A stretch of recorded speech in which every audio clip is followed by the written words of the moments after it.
What is up, guys? DT Ninja here to bring you my Full Metal Panic Episode 10 review. Onward, Onward. Yo, this episode had everything, and that's what I loved about it. Okay, we have Tessa's side, Tessa's side of the story. Obviously, we get back to the Tuatha De Danann, and, you know, her comrades are surrounding her, the Mithril comrades, and you finally learn more about Amalgam, that there's this spider web of command, and they start to formulate a strategy against Amalgam. So that was really nice. Also, Koname's side. We got Koname's side in Mexico.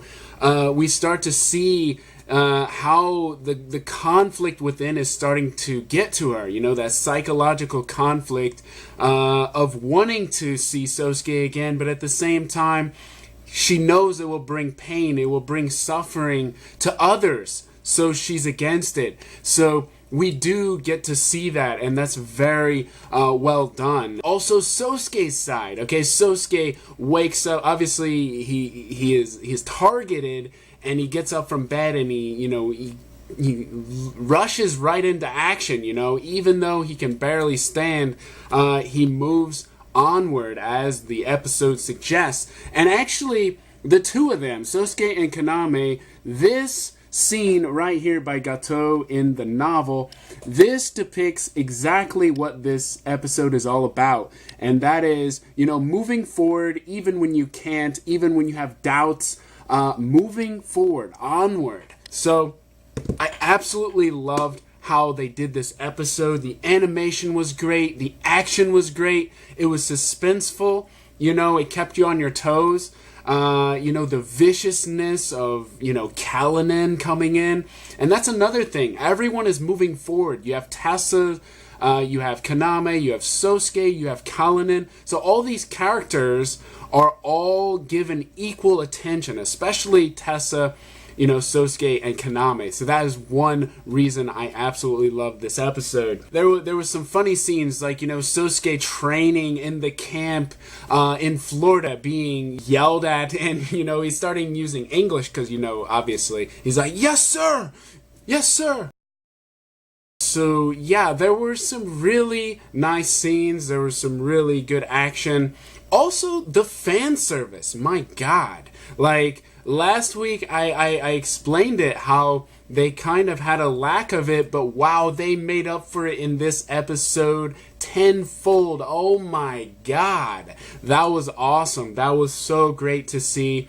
And the swimming scene with, you know, Konami, that was great. Obviously, we had fan service with Tessa as well. So all of that was great.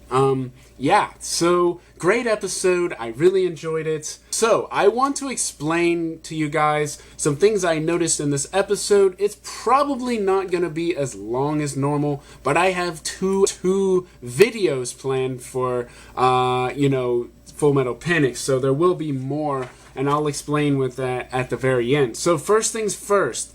Up in flames. Okay, the first thing I noticed in this chapter is it goes right to Sasuke. As we saw in the last episode, we have Sasuke looking at those crown of thorns on, you know, Jesus Christ, that statue of Jesus Christ, right? Is because he's in a church. It goes right back to that scene, and he's realizing, you know, I gotta act. You know, I can't sit here and do nothing. They're coming after me. And right away, it starts off, you know, Lemon is targeted. That was crazy. You know, people dying right away. Sasuke is attacked and shot. But before that actually happens, he acts and uses strategy. It's freaking awesome. He uses oxygen tank and knocks it to the side of the wall so that when the enemy fires, that you know, it's gonna ignite the fire, and it caught fire, right? The dude's on fire. Is freaking crazy. And obviously Sasuke was forced to act then, and he even apologizes. He's like, "I'm sorry, Sumane, but I'm gonna have to kill you," and then he just blasts him. So really good stuff. And also, guys, this scene with Galguin, I explained it in the last, you know, episode, where it didn't show that he really understood what the painting represents, what it is. However, the way he looked at it as it's burning up and, up in flames, I kind of have a feeling that he is kind of seeing it in his mind. That is kind of me. Because I'm going to explain it. Because the painting of Galgoine literally is called Where Do We Come From? What are we? Where are we going? And this depicts 3 stages of human life. Okay, first it has birth, and then it has young adulthood, and then finally closure. So you can actually see it when the fire's burning up. A man is grabbing for a fruit. Okay, this is supposed to represent just like kind of like the Adam and Eve character, the temptation, of man. This is supposed to be representing the temptation of man. And I feel this painting not only represents Sasuke and how his life is depicted here in this painting, but also Konami. The fact that they have to move forward. These things are happening. Where are we going from here? We don't know, but we still have to move forward. So you see how that painting actually is more of a symbol for Sasuke as he looks deep into the painting as it burns up. So I found that very interesting, even though he didn't state what it is or where, exactly the significance. You can definitely tell he can feel and, reflect on what it is just by looking at it. So I found that quite interesting. So I wanted to share that. The next thing, Mao and Kurt. Okay, the scene with Tessa returning with her comrades of Mithril. You have this kind of pessimistic view of, obviously, Kurt's is like, we lost our men, and, he's kind of down about it. And Mao's like, we wouldn't have made it out of here without Captain, shut up. And she hits him. Now that's not a out of the ordinary thing. Obviously, Mao's hit him several times, but the way I saw them, interacting, I get the feeling they are becoming much more close. We've seen, like I said, her pounding away on him when he flirts with her and everything, but you can definitely start to see not only tension building up, but also, just some feelings there. So that's just something to look forward to. Also, I wanted to share just what we've seen so far with those 2 characters. So this is Mao. Okay, this is obviously my official guide for the anime. You can see Mao here. And obviously, this is one of Mao here. And then we move on to the next one, which is Kurt's. And surprisingly, she is in a lot of Kurtz's, right? She grabs his cheek there and pulls him along. Let's see. Here's one where he gets kicked in the face. There's another one where he tries to kiss her on the first time they meet.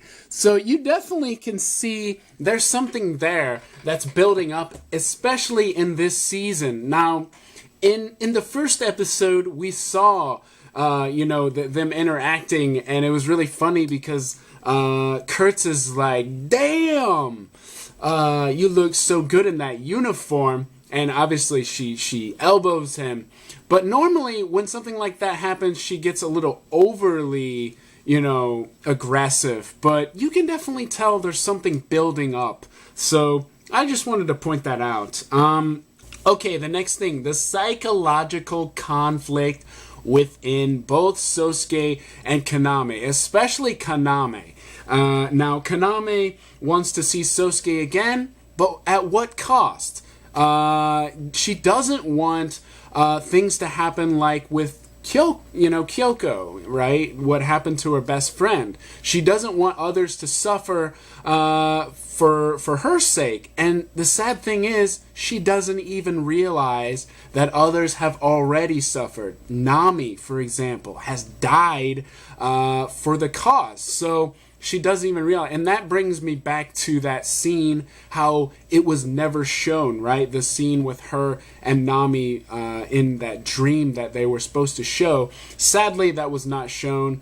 So it wouldn't even cross her mind that there were others already sacrificed. So that was a little sad. But at the same time, it's sad for, Konami as well. She feels trapped, isolated, conflicted, because she wants Sosuke to come to him and say, it's not a problem, but there are many problems, right? There's too many problems. And she feels that if he comes, it's impossible now, just the way things are. And also, you notice how Leonard doesn't really explain to her what's going on. We find out it's been 2 months. We also find out that they're going on a trip. And also, he gives her a laptop. Now, this isn't actually explained in the anime, but he gives her the laptop to give her an idea of what Amalgam is up to.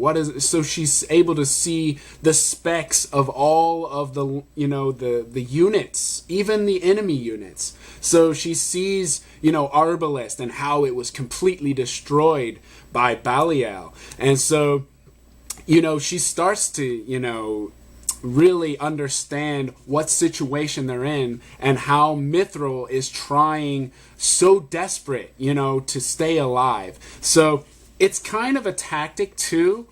He plays games with her. So he'll say, how this Lambda driver is completely destroyed. How can I build it back up?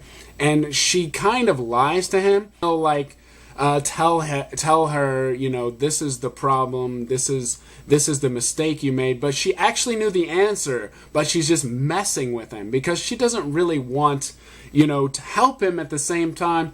But like I said, she feels this helplessness. So, anyways, that's something I wanted to share with you guys. Now, as she feels this way, she feels this conflict, she decides to take a swim, right? And the swimming scene was really nice. Now, I'm not just saying because of the fan service, but because of how it showed her. She's, really trying her hardest to come to terms with moving on and not worrying so much.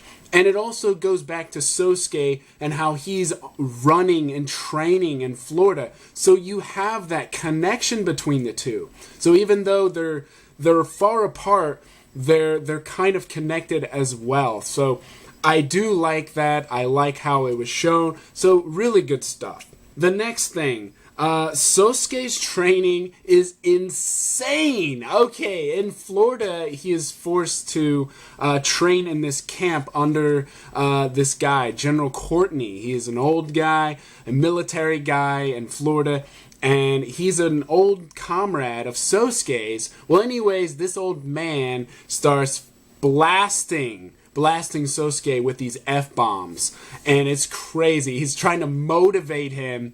And you can just see, the intensity in Sosuke. He's just trying so hard, using up all his strength. And the dude has one of his soldiers run up to him to see if he could actually attack someone when he has no strength left, no stamina.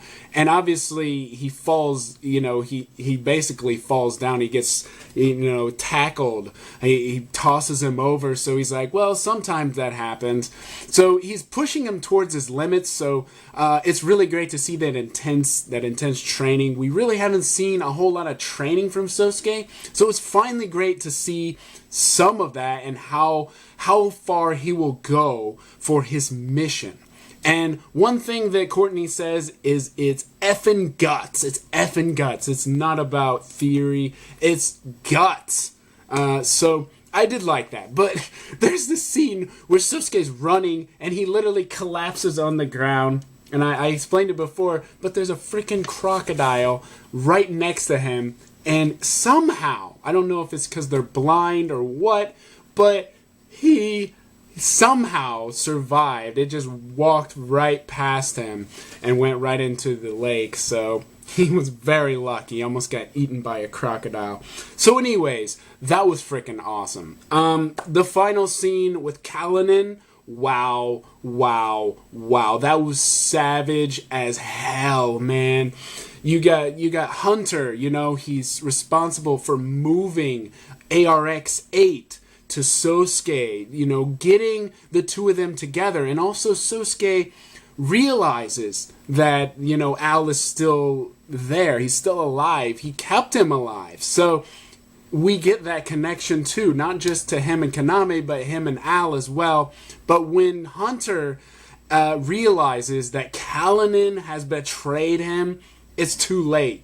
There's no going back. And all of a sudden he gets shot, and it's like, why? Why would you do this? You know, he's in utter shock. So I felt really bad for Hunter, but that was freaking savage, the way that Kalinin did that. And it followed the manga to a T, to the novel to a T. It even explained how he has 30 minutes left to get help. He has the first aid kit. That's so savage. He has the first aid kit right in front of him. And then he's like, tell me, where is the technician that created this? And he's like, go to hell. And so he just leaves him to die. So yeah, that's the way the episode ended. But wow, this episode, guys, it just had so much, and it was so well done. Anyways, guys, I wanted to share one last thing with you. One of my friends, Chris JP20, he colored this for me. This is Konami Chidori in her swimsuit, and also swimming. I really like swimming scenes, so I had to get this colored. Anyways, I wanted to share it with you guys, and that's pretty much it for my review. Next week, I can't wait. I can't wait for more Full Metal Panic. Like I said, there is a second video, so be on the lookout for that, and I'll see you guys in the next one.